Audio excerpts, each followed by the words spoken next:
आप सभी का कुमार क्लासेज वाराणसी के यूट्यूब चैनल पर स्वागत है। स्टूडेंट्स, इंडक्शन मोटर के 3 फेज इंडक्शन मोटर के हमने 2 वीडियो अपलोड कर चुका हूं और यह तीसरा वीडियो होगा। अभी तक आपने जो पढ़ा है तो ये पढ़ा है कि देखिए जो 3 फेज इंडक्शन मोटर है वो फैराडे के म्यूचुअल इंडक्शन के सिद्धांत पर कार्य करता है और जिस तरह ट्रांसफार्मर कार्य करता था उसी तरह ये 3 फेज इंडक्शन मोटर भी कार्य करता है। पिछला वीडियो जब जरूर देख लीजिएगा, चैनल को सब्सक्राइब कर लीजिएगा। हमने भी कहा था कि सभी वीडियो जब देखिएगा तभी आपको अच्छे से समझ में आएगा 3 फेज इंडक्शन मोटर। तो आज देखिए हम लोग पिछला वीडियो में स्लिप का भी चर्चा कर चुके हैं और स्लिप के बाद ही मैंने उस वीडियो को एंड कर दिया था। उसके आगे हम लोग देखते हैं कि हमने ये जाना था कि स्लिप क्या होता है। तो स्लिप स्टूडेंट्स क्या होता है कि जो हम सप्लाई देते हैं किस पर, स्टेटर पर, जब स्टेटर पर सप्लाई देते हैं और स्टेटर पर हम जब सप्लाई देते हैं तो क्या होता था कि एक रोटेटिंग मैग्नेटिक फ्लक्स उत्पन्न होता था। जब स्टेटर पर सप्लाई दिए, चलिए थोड़ा सा प्रीव्यू ले लेते हैं, तो क्या हुआ था, एक रोटेटिंग मैग्नेटिक फ्लक्स उत्पन्न हुआ जो कि क्लॉकवाइज दिशा में डायरेक्शन में घूमता था और वही फ्लक्स क्या होता था, आपको रोटर पर पहुंचता था और उसके कारण रोटर कंडक्टर में जो ईएमएफ उत्पन्न होता था जो रोटर को घुमाने के लिए कार्य करता है, एक टॉर्क उत्पन्न होता था। तो टॉर्क की चर्चा बाद में करेंगे। तो होता यह था स्टूडेंट, हमने पिछले वीडियो में बताया था कि जो रोटर की स्पीड रहती है वो स्टेटर फ्लक्स के स्पीड से थोड़ी कम रह जाती है और इसी के डिफरेंस को हम क्या कहते हैं, स्लिप कहते हैं, जिसको हमने परसेंटेज में भी व्यक्त किया था कि स्लिप को परसेंटेज में व्यक्त किया जाता है और स्लिप का मैक्सिमम मान 1 होता है। 1 क्यों होता है ये भी मैंने बताया था आपको, क्योंकि स्टार्टिंग समय में रोटर क्या होता है, स्थिर रहता है और इसलिए क्या होगा, स्लिप 100% हो जाता है और 100% का मतलब 1। तो चलिए इसी पर एक क्वेश्चन बहुत बार में पूछा जाता है, आपको मान लीजिए कि ये पूछेगा ही पूछेगा, तो इस चीज़ को हम देख लेते हैं कि कैसे हुआ।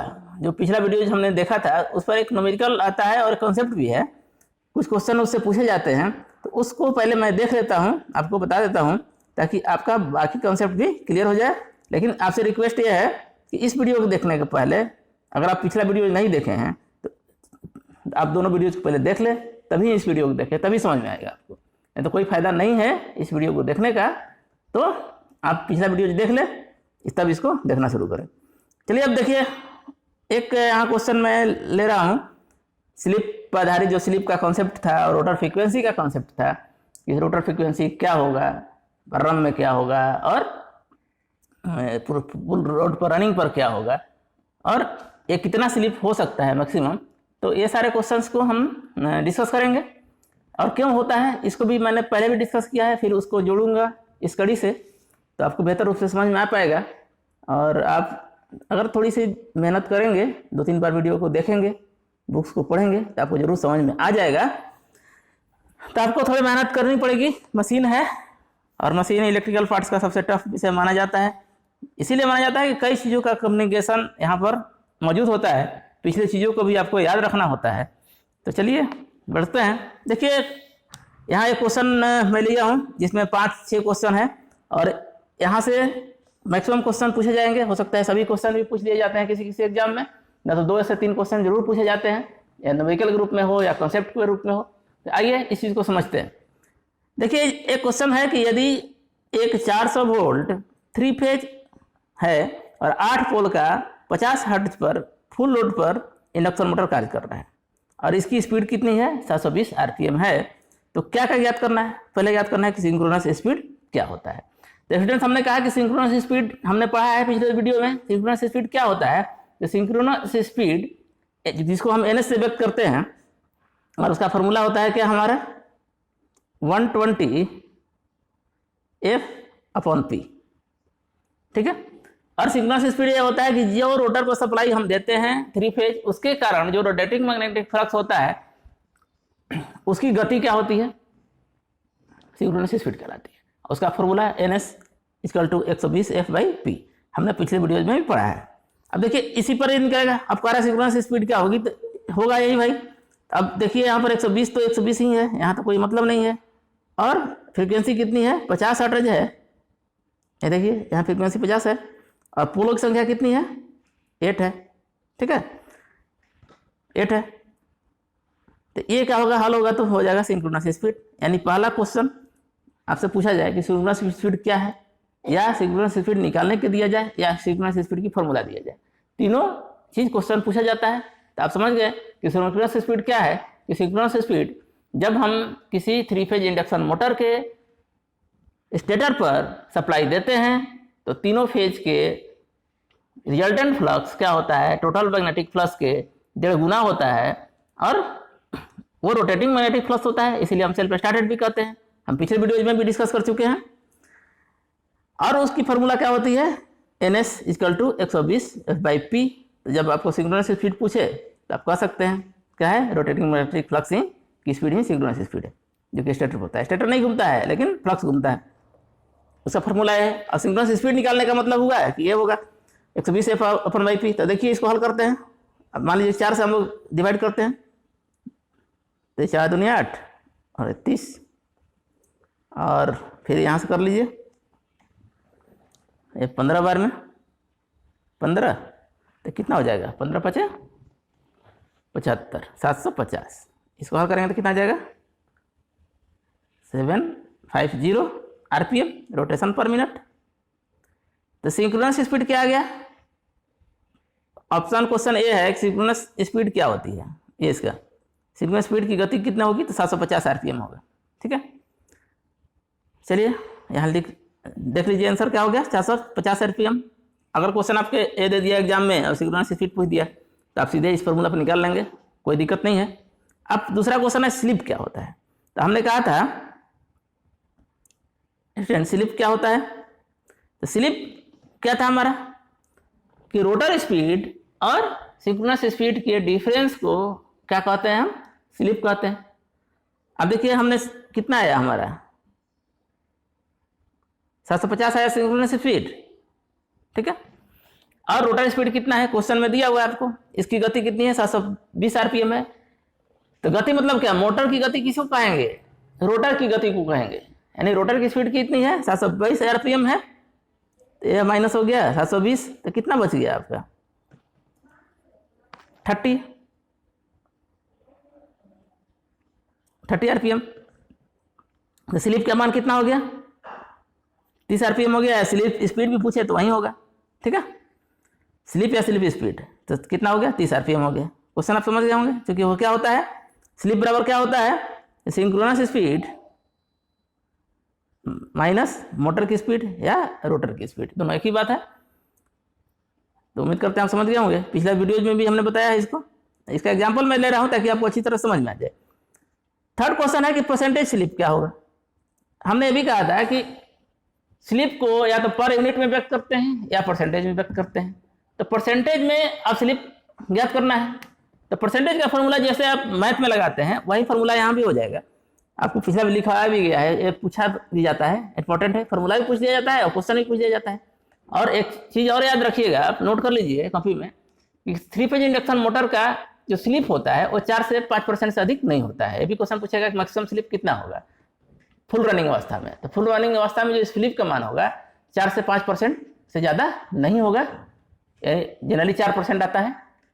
तो ये भी क्वेश्चन पूछा जाता है, तो आप लिख लीजिएगा कि जनरली स्लिप का मान कितना होता है, स्लिप परसेंटेज का मान, तो 4 से 5%। ये भी क्वेश्चन बार बार पूछा जाएगा। अब देखिए अगर कोई आप न्यूमेरिकल बना रहे हैं, अभी मैं इसका तरीका भी बता दे रहा हूँ आपको एग्जाम में। जैसे मान लीजिए कोई न्यूमेरिकल आपसे पूछ लिया गया, यही मान लीजिए पूछ लिया गया, आपका आंसर अगर परसेंटेज स्लिप 4 से 5 से ज़्यादा आ रहा है परसेंटेज में, तो समझ लीजिए कहीं ना कहीं आप गलती कर रहे हैं। एक बार फिर उन्हें चेक करिए, क्योंकि जनरली मान जो आएगा इसका वो 4 से 5% के बीच ही आएगा। ठीक है, चलिए देखते हैं परसेंटेज स्लिप का मान। चूंकि स्टूडेंट्स परसेंटेज स्लिप बराबर आप जानते हैं क्या होता है, हमने पिछले वीडियो में डिस्कस किया। परसेंटेज स्लिप इक्वल टू क्या होगा, synchronous speed minus motor speed बटे सिंक्रोनस स्पीड इंटू 100। ठीक है, अब सिंक्रोनस स्पीड और मोटर स्पीड की डिफरेंस को आप देख चुके हैं ऊपर क्या है, तो 30 आया था आपका, फिर घटाएंगे तो वही आएगा 750 माइनस 720, तो कितना होगा 30। और नीचे सिंक्रोनस स्पीड कितना था आपका 750 था, into 100 है ना। अब देखिए इसको सॉल्व करिए, तो सॉल्व करेंगे तो कितना होगा, ये आप 0 0 कैंसिल कर दीजिए और इसको काटेंगे आप तो कितना हो जाएगा 15 5 75 और 5 दूनी 10 और ये काट देंगे तो कितना हो जाएगा 2 4, तो कितना हो गया 4%, 2 to 4%। देखिए हमने कहा कि 4 से 5% के बीच आंसर आता है इसका, माना भी जाता है कि कितना स्लिप मैक्सिमम हो सकता है, तो 4 से 5%। तो थर्ड का क्वेश्चन जो है सी का परसेंटेज स्लिप का मान पूछा गया, तो कितना हो गया 4%। तो उम्मीद करते हैं आप समझ गए होंगे। देखिए अब यहाँ कॉन्सेप्ट का क्वेश्चन आता है 5 नंबर कि स्टार्टिंग के समय रोटर की स्पीड की गति तथा परसेंटेज स्लिप का मान क्या था। ये 2 क्वेश्चन हो गया। एक तो क्वेश्चन हो गया कि स्टार्टिंग के समय रोटर की गति क्या थी, तो स्टूडेंट्स इसका आंसर क्या होगा, स्टार्टिंग समय रोटर की गति 0 होगी, कोई स्पीड से नहीं होगा। क्यों, कारण क्या है कि जब हम स्टेटर पर सप्लाई किए, क्या RYB फेज सप्लाई दिए, तो क्या हुआ रोटेटिंग मैग्नेटिक फ्लक्स उत्पन्न हुआ। और यहाँ ये फ्लक्स बीच में क्या है, एयर गैप है, रोटर पर आने में, यहाँ रोटर है, कुछ टाइम लगेगा। जब तक ये नहीं पहुंचेगा और रोटर कंडक्टर से कट नहीं होगा तब तक रोटर तो घूमेगा ही नहीं, यहाँ मैग्नेट इंड्यूस नहीं होगा और EMF नहीं होगा, तो भाई कोई टॉर्क उत्पन्न नहीं होगा, तो मोटर घूमेगा नहीं। तो स्टार्टिंग में क्या होगा, रोटर की स्पीड 0 है, ठीक है, रोटर में स्टार्टिंग की स्पीड क्या है 0 है। तो जब क्वेश्चन आपसे पूछा जाए कि स्टार्टिंग समय रोटर की स्पीड कितनी है, तो 0 है। क्यों 0 है, क्योंकि ये फ्लक्स जब तक नहीं पहुंचता है, पहले कुछ सेकेंड ही लगे आपको पहुंचने में एयर गैप से रोटर के पास, लेकिन लगेगा। क्वेश्चन स्टार्टिंग समय पूछ रहा है, मतलब जब स्विच आप ऑन किए मोटर का, उसमें रोटर नहीं चला है, कुछ देर के बाद चला है, ठीक है। तो स्टार्टिंग टाइम में क्या होगा, रोटर की स्पीड 0 हो गया। अब देखिए फिर कह रहा है कि स्टार्टिंग समय रोटर परसेंटेज स्लिप क्या हो गया। तो जब परसेंटेज स्लिप बराबर हम जानते हैं रोटर की स्पीड 0 हो गया, तो परसेंटेज स्लिप बराबर क्या हो गया, यानी 750 था हमारा NS माइनस 0 अपॉन 750, ठीक है। तो ये क्या हो जाएगा 750 इंटू 750, ये 100 है परसेंटेज के लिए, तो ये कट जाएगा तो कितना हो गया 100% हो गया, ठीक है। तो परसेंटेज में 100 हो गया। लेकिन अगर ये फ्रैक्शन में मान पूछा जाए, यूनिट में मान पूछा जाए कि कितना होगा, तो 1 होगा, क्योंकि 100% का मतलब, परसेंटेज का मतलब ही होता है, परसेंटेज चैप्टर पढ़े होंगे, 100% का मतलब 100/100 अपॉन। तो इस कंसेप्ट को समझिए। क्वेश्चन क्या पूछा जा रहा है आपसे एग्जाम में, क्वेश्चन अब आपके एग्जाम में ये पूछा जाए कि स्टार्टिंग के समय रोटर की स्पीड क्या होगी, तो 0 होगी। स्लिप का मान कितना होगा, तो स्लिप का मान सिंक्रोनस स्पीड के बराबर होगा, 750 माइनस 0 बराबर 50, डिफरेंस है स्लिप। परसेंटेज स्लिप का मान कितना होगा, तो 100% होगा, परसेंटेज में पूछा जाए, और यूनिट में पूछा जाए तो क्या होगा 1 होगा। किस तरह होगा आप ये समझ रहे हैं, अभी मैंने समझाया है। वीडियो को फिर रिपीट करके देखिएगा, सारी चीज समझ में आएगा।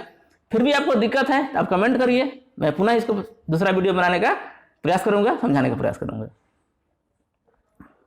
चलिए आगे देखिए। क्वेश्चन है कि रोटर की आवृत्ति फुल लोड पर क्या होगी, क्या होगी, रोटर की आवृत्ति फुल लोड पर क्या होगी। और अगला क्वेश्चन है स्टार्टिंग के समय रोटर की फ्रीक्वेंसी क्या होगी। तो चलिए दोनों की चर्चा कर लेते हैं। पिछले वीडियो में भी चर्चा किए थे, लेकिन क्वेश्चन के रूप में नहीं किए थे, बहुत इंपॉर्टेंट है, इस ध्यान रखिए। हमने कहा कि आपको मैंने बताया कि रोटर फ्रीक्वेंसी फुल लोड पर क्या होता है, percentage slip into supply frequency, S into F। ये फॉर्मूला आप जरूर याद रखेंगे, पिछले वीडियो में भी बताया गया था। तब यहां पर देखिए रोटर फ्रीक्वेंसी फुल लोड पर कह रहा है, तो स्लिप का मान कितना आया, 4% आया, 4 इंटू 100, ठीक है। और इसके साथ क्या कह रहा है कि अब बताइए हमको कि क्या होता है, स्लिप का मान कितना, फ्रीक्वेंसी का मान कितना था, सप्लाई फ्रीक्वेंसी 50 हर्ट्ज था, ठीक है, 50 हर्ट्ज था। अब देखिए इसको आप हल करेंगे तो क्या होगा, 2 2 हर्ट्ज। कितना आया? 2 हर्ट्ज। सप्लाई फ्रीक्वेंसी रोटर की रनिंग फ्रीक्वेंसी कितना हो गया? फुल लोड पर 2 हर्ट्ज आ गया, बहुत कम हो गया। ठीक है, बहुत कम हो गया। तो एक क्वेश्चन देख पूछेगा ही आपसे न्यूमेरिकल ग्रुप में कि रोटर फ्रीक्वेंसी का फॉर्मूला क्या होता है? तो सप्लाई फ्रीक्वेंसी इनटू क्या? परसेंटेज स्लिप का मान। दूसरा क्वेश्चन,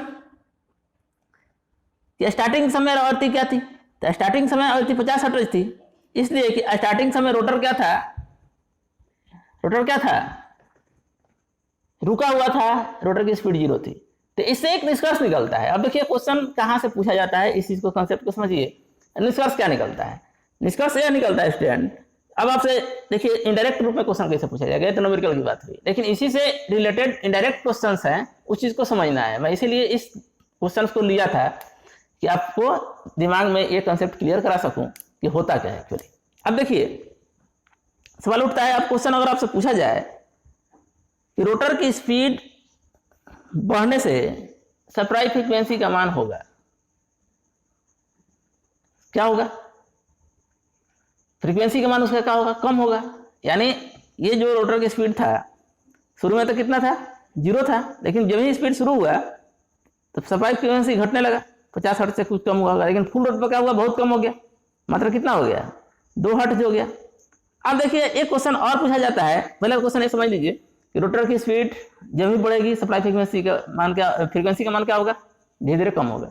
अब देखिए आयरन लॉस के बारे में भी क्वेश्चन आता है कि ये माना जाता है कि जब आयरन लॉस होता है हमारा तो रोटर में निगलेबल होता है, बहुत कम होता है। कारण क्या है उसका?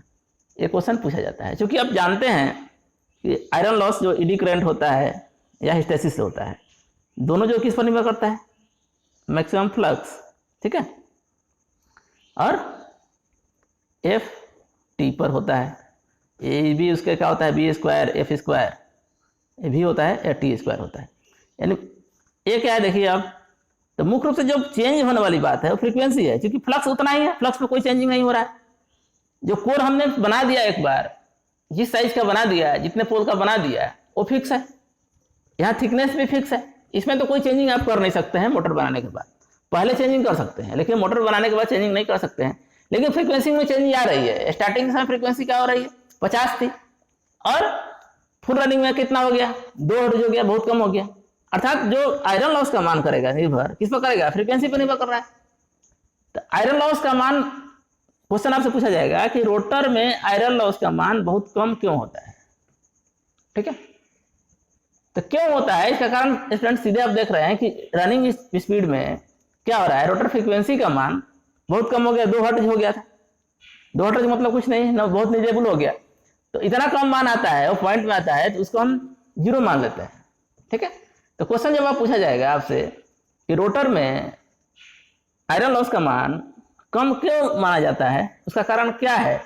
तो कारण यह है स्टूडेंट्स कि रोटर फ्रीक्वेंसी की मान बहुत कम हो जाती है, इसलिए आयरन लॉस क्या होता है? बहुत कम होता है। या इस क्वेश्चन पूछेगा कि आयरन लॉस का मान कब कम होगा मोटर में? फुल स्पीड पर, हाफ स्पीड पर, 0 स्पीड पर? तो क्या होगा? फुल स्पीड पर होगा। फुल स्पीड पर आयरन लॉस का मान क्या होगा? रोटर में बहुत कम होगा, क्योंकि फ्रीक्वेंसी का मान क्या होगा? बहुत कम होगा। तो आप क्वेश्चन को समझ रहे होंगे। चलिए अब देखिए एक और क्वेश्चन आपसे पूछा जाएगा आपसे कि स्टार्टिंग समय क्या होता है और रनिंग अवस्था में क्या होगा। क्योंकि रेजिस्टेंस का मान कांस्टेंट होता है यहाँ पर, लेकिन यहाँ जो इम्पीडेंस होता है, इम्पीडेंस आप पढ़े होंगे ऐसी थ्योरी में कि क्या होता है कि रेजिस्टेंस और इंडक्टेंस, इंडक्टिव रिएक्टेंस के मान का क्या होता है? ये जोड़ होता है, ये कम्युनिकेशन होता है। अब देखिए यहाँ पर क्वेश्चन पूछेगा आपसे कि मोटर के रनिंग अवस्था में रोटर के इंडक्टेंस का मान क्या होगा? कम होगा कभी होगा? तो चूंकि आप एक्सेल बराबर जानते हैं 2 पाई एफ एल या ओमेगा एल, आप पढ़े होंगे, ऐसी थ्योरी में हमने पढ़ाया है। ऐसी थ्योरी का वीडियो देख सकते हैं आप, और आप इलेक्ट्रिशियन थ्योरी से हैं तो ये जानते भी होंगे। अब देखिए यहाँ क्या हो गया? फ्रीक्वेंसी का मान हम रनिंग में कहा है कम होता है, तो इंडक्टिव रिएक्टेंस का मान भी तो कम हो गया। तो यहाँ से भी क्वेश्चन आता है कि मोटर रोटर के 3 फेज इंडक्शन रोटर के इंडक्टेंस का मान कब कम होगा, कब ज़्यादा होगा? तो रनिंग अवस्था में, फुल रनिंग अवस्था में क्या होगा? बहुत कम होगा, क्योंकि फ्रीक्वेंसी का मान कम हो जाता है और फ्रीक्वेंसी का मान डायरेक्टली प्रोपोर्शनल टू होता है इंडक्टिव रिएक्टेंस के या इंडक्टेंस के। ठीक है, तो सारे क्वेश्चन पूछे जाएंगे आपसे।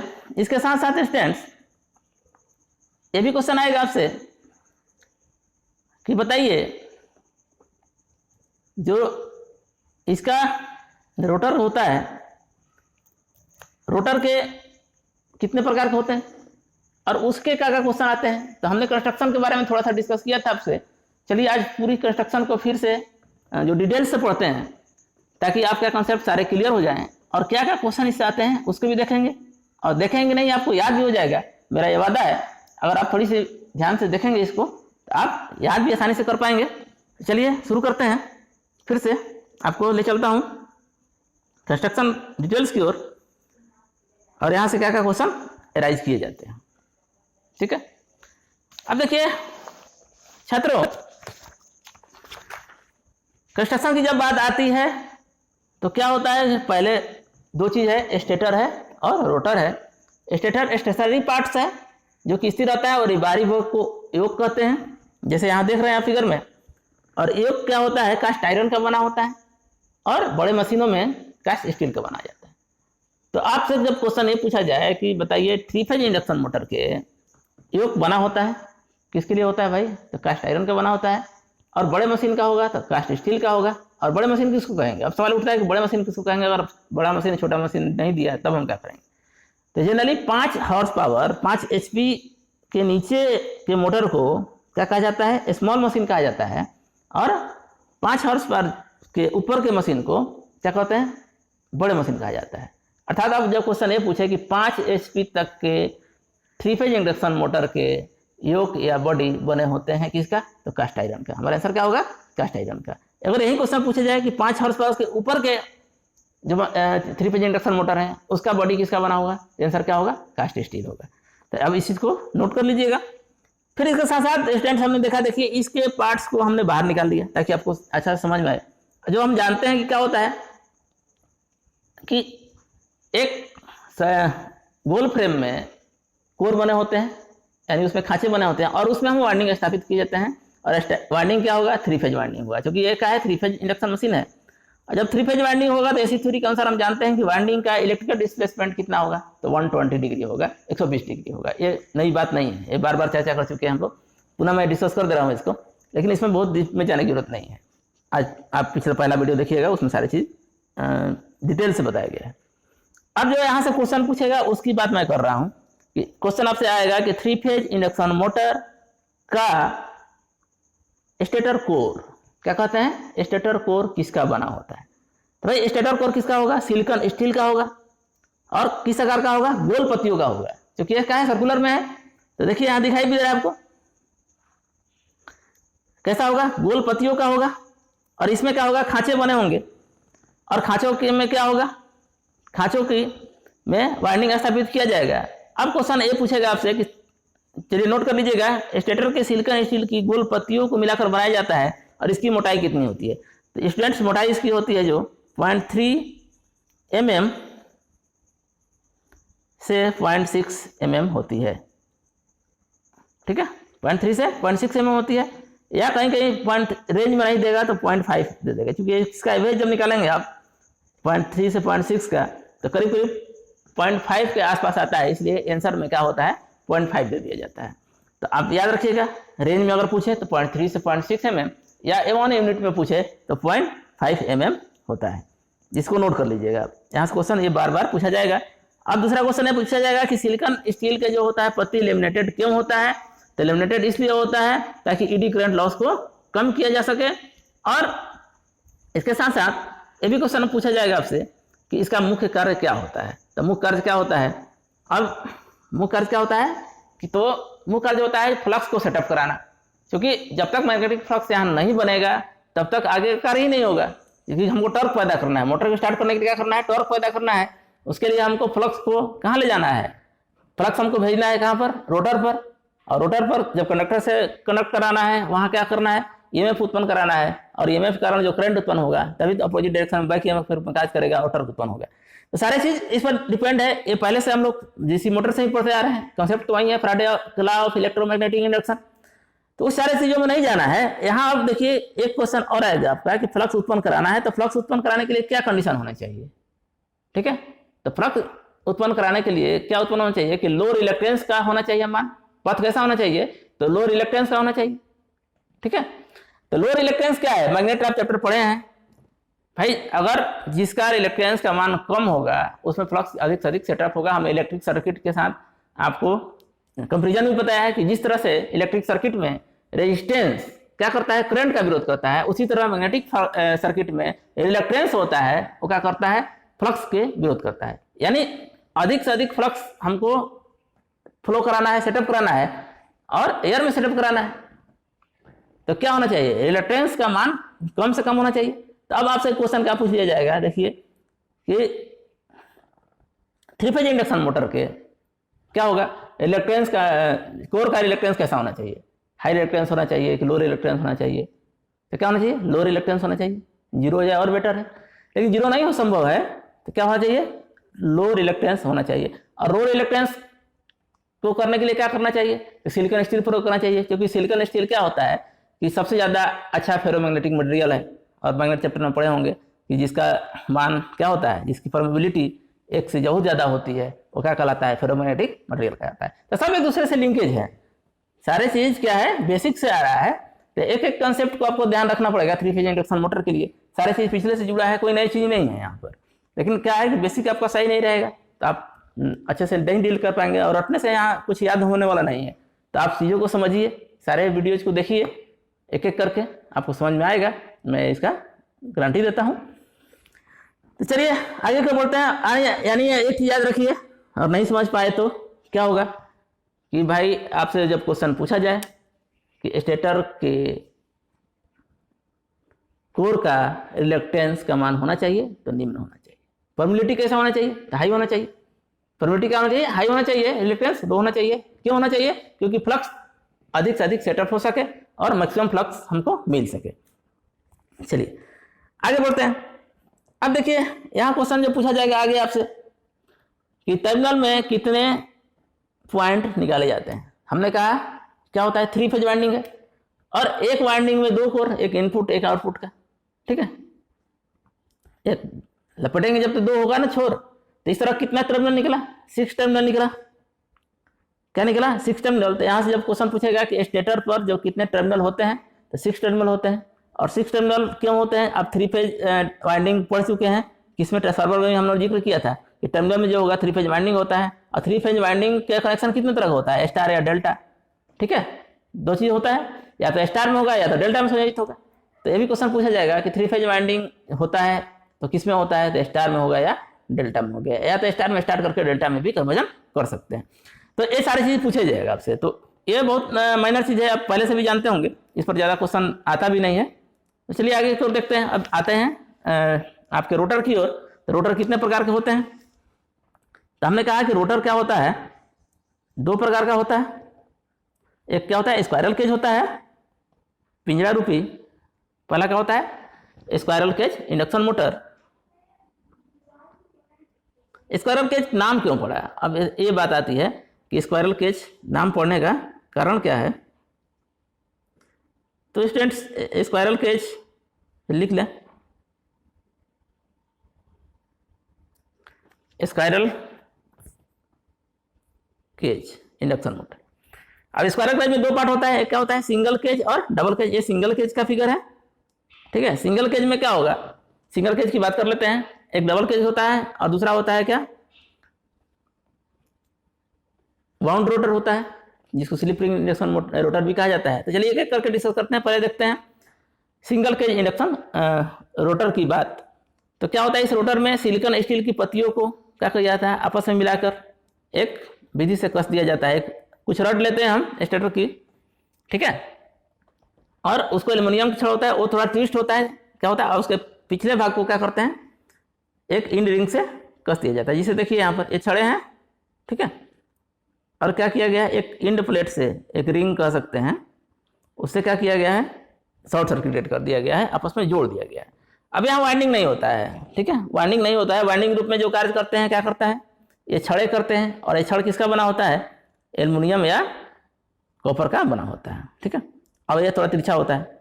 तब यहाँ से क्वेश्चन क्या क्या पूछेगा ये समझ लीजिए। पहला क्वेश्चन हो गया कि सिंगल फेज इंडक्शन मोटर क्या होता है, हमारा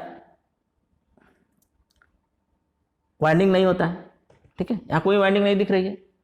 और शुरू में हमने ये डिस्कस किया था कि ये सस्ता होता है और कम मेंटेनेंस होता है, बहुत ज़्यादा टिकाऊ होता है। तो यही इसका कारण भी है कि इसमें वाइंडिंग ना होना। वाइंडिंग के बदले क्या है, यहाँ रॉड्स है, और वाइंडिंग में जलने का खतरा रहता है क्योंकि वाइंडिंग में इंसुलेशन होता है, पतला होता है। यहाँ उस टाइप का कोई कंडीशन है नहीं, तो ये ओवर हीट भी हो जाता है, जलता नहीं है स्क्वायर फेज इंडक्शन मोटर। क्यों नहीं ऐसा नहीं चलता है कि वाइंडिंग यहाँ होता ही नहीं है। वाइंडिंग नहीं है तो वार्निश की जरूरत नहीं है, कोई तेल देने की जरूरत नहीं है, इसलिए सस्ता भी होता है और टिकाऊ भी होता है। तो वो तो बात का डिस्कस है। पहले अब यहाँ देखिए कि वाइंडिंग क्वेश्चन आप जाएगा कि निम्न में से किस में वाइंडिंग नहीं होता है। स्क्वायर फेज इंडक्शन मोटर में कोई वाइंडिंग नहीं होता है। वाइंडिंग के रूप में क्या कार्य करता है, तो एल्युमिनियम या कॉपर की छड़ें काम करती है, और ये छड़ें आपस में क्या होती है, इन रिंग द्वारा जुड़ी होती है। किनारों पर क्या होता है, शॉर्ट सर्किटेड रूप में जुड़ी होती है। दूसरा क्वेश्चन आता है कि ये थोड़ा सा तिरछी क्यों होती है, ट्विस्ट क्यों किया जाता है। तो इसका आंसर होगा स्टूडेंट्स कि ट्विस्ट इसलिए होता है कि इसमें एक चुंबकीय लॉक होता है, आगे उस चीज़ को डिस्कस करेंगे हम, और उसकी लंबाई भी बढ़ा दी जाती है। लंबाई बढ़ाने से मेन कारण क्या है, जिसे आप सीधा रखेंगे और थोड़ा तिरछा कर दिए तो लंबाई थोड़ा अधिक होगा। तो लंबाई बढ़ाने से फायदा क्या होता है कि उनका प्रतिरोध क्या हो जाता है, बढ़ जाता है। प्रतिरोध बढ़ने से क्या होता है कि आपका स्टार्टिंग टॉर्क कुछ उत्पन्न होगा। अब टॉर्क की जो परिभाषा हम लोग पढ़ेंगे उसमें डिस्कस हो जाएगा, लेकिन अभी आप यह ध्यान रखिएगा कि स्टार्टिंग टॉर्क बढ़ाने के लिए क्या करते हैं, तिरछा रखते हैं, और दूसरा क्या होता है कि चुंबकीय लॉकिंग ना हो उसके लिए भी तिरछा रखते हैं। अब देखिए एक चीज और क्वेश्चन आएगा इसका कि इसका स्टार्टिंग टॉर्क क्या होता है, तो थोड़ा कम होता है किसके अपेक्षा, स्क्वायरल केज और स्लिप रिंग की अपेक्षा, ठीक है। आगे इसको डिस्कस भी करेंगे, इस पर स्पेशल वीडियो मैं तीनों का कंपेरिजन करूंगा। अभी इतना आपको इतना ही जानना है तो इससे क्वेश्चन पूछा जाता है। दूसरा है आपका डबल केज स्क्वायरल मोटर। तो डबल केज में क्या होता है स्टूडेंट, इसी तरह दोहरी छड़ें लगी होती है, दो छड़ें लगी होती है, ठीक है, दो छड़ें लगी होती है। अब यहाँ से जो क्वेश्चन पूछा जाता है आपको दोहरी छड़ों से, तो वो समझिए, बाकी चीज़ तो सेम है, लेकिन अब यहाँ पूछा जाएगा कि ये बताइए कि बाहरी केज को क्या बोलते हैं। तो बाहरी केज को आउटर केज रोटर बोलते हैं, और अंदर वाले भाग को क्या बोलते हैं, इनर केज बोलते हैं, ठीक है। इनर केज होता है और बाहरी ओर को क्या कहते हैं, आउटर केज कहते हैं। जो क्वेश्चन आपसे एग्जाम में पूछा जाता है स्टूडेंट, ये पूछा जाता है कि जब डबल केज होता है उसमें दो कितने परत होता है, तो पहले दो परत होता है। बाहरी केज को क्या कहते हैं, आउटर केज कहते हैं। अंदरूनी भाग को क्या कहते हैं, इनर केज कहते हैं। और बाहरी परत का जो चालक है, छड़ क्या है, चालक है, एल्युमिनियम या कॉपर का है, तो ये चालक है ना। तो चालक जो है इसका प्रतिरोध कैसा होगा, ठीक है, प्रतिरोध कैसा होगा, तो बाहरी का जो प्रतिरोध होगा उच्च होगा और रिएक्टेंस क्या होगा, निम्न होगा। ऐसा क्यों होगा इस चीज को समझिए। हमने कहा कि बाहरी केज का क्वेश्चन क्या आएगा आपसे, देखिए ये बहुत इंपॉर्टेंट है, नोट कर लीजिएगा कि आउटर केज का क्या होगा, आउटर केज का रेजिस्टेंस का मान क्या होगा, उच्च होगा, और रिएक्टेंस एक्स का मान क्या होगा, निम्न होगा। इसको नोट कर लीजिएगा, ये पूछा जाएगा आपसे। ऐसा क्यों होगा इसका लॉजिक भी समझिए, क्योंकि हम जानते हैं कि रेजिस्टेंस का मान किस पर निर्भर करता है, लंबाई पर निर्भर करता है, तापमान पर निर्भर करता है, पहले हम लोग पढ़ चुके हैं। उसके डायमीटर पर निर्भर करता है, तो डायमीटर में कोई चेंजिंग नहीं आई। लेकिन ये समझिए कि जो बाहर है, अब देखिए यहाँ पर मैं बताता हूँ, जैसे इसकी लंबाई ये है अंदर, लेकिन यहाँ एक बाहरी भाग हो गया, तो इसकी लंबाई कुछ बढ़ जाएगी कि नहीं बढ़ जाएगी, ये एरिया जो बढ़ जाएगा वृत्त वाली, किनारों वाली, तो कुछ लंबा हो जाएगा। और लंबाई बढ़ने से क्या होगा, डिस्टेंस का मान क्या होगा, अधिक हो जाएगा। जब ये अंदर वाले से लंबाई बढ़ गया, तो क्वेश्चन आपसे क्या पूछेगा कि बताइए कि डबल केज स्क्वायरल मोटर में, रोटर में आउटर केज की रेजिस्टेंस का मान क्या होता है इनर केज की अपेक्षा, तो रेजिस्टेंस का मान अधिक होगा, ठीक है। अब यहाँ एसी है, एसी है तो क्या है, ये टोटल अवरोध जो है इम्पीडेंस है, जेड है, क्या है, टोटल इम्पीडेंस जेड है। और जेड बराबर आप जानते हैं क्या होता है कि R square plus XL square, reactance का, इंडक्टिव रिएक्टेंस का स्क्वायर, इसका कम्युनिकेशन है जेड, और ये हमेशा बराबर होगा किसी भी स्थिति में।